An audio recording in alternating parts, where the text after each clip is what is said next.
Il existe une histoire universelle enfouie dans l'inconscient de l'humanité. Cette histoire, c'est celle de l'agneau. Agneau, se dit, talé, en hébreu. Gematria classique égale 44. Égale Gematria de, dame, le, 100. Gematria ordinale égale 26. Égale Gematria du nom imprononçable de Dieu. Les forces contraires tronquent les archétypes divins enfouis en nous en les transformant en fables, en religion. Elles manipulent les forces puissantes des messages universels produits par notre inconscient collectif afin de transformer les gens en moutons. Le meilleur exemple est la fable du personnage mythique de Jésus, l'Anus Dei, qui a produit 2000 ans de déchets spirituels, d'obscurantisme. Les fausses croyances doivent être évacuées par la déchristianisation de la société afin que l'humanité trouve le salut. Jésus est l'anus, une voie, un passage, mais celui des matières fécales. L'agneau véritable est lui lié au passage vers la lumière, c'est je suis, la réalisation du soi. Le passage des ténèbres vers la lumière est symbolisé par Pâques, la fête du printemps, de la renaissance de la nature, de la victoire de la vie sur la mort.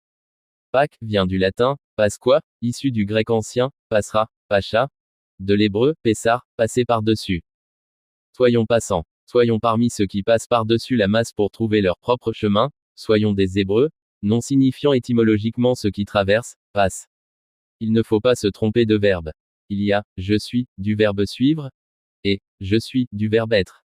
On ne peut se réaliser soi-même en étant un suiveur, un mouton. J'y vais, j'y go, je suis. Le véritable je suis est l'agneau, le talé. Talé, en français, signifie, meurtri, marqué par les coups.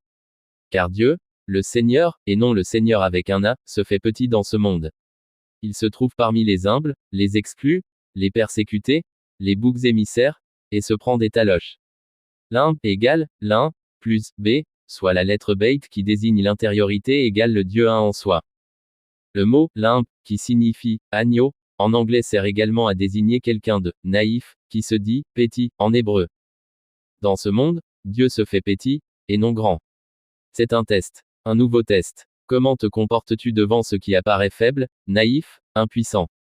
Comment te comportes-tu avec les pauvres, les étrangers, les malades?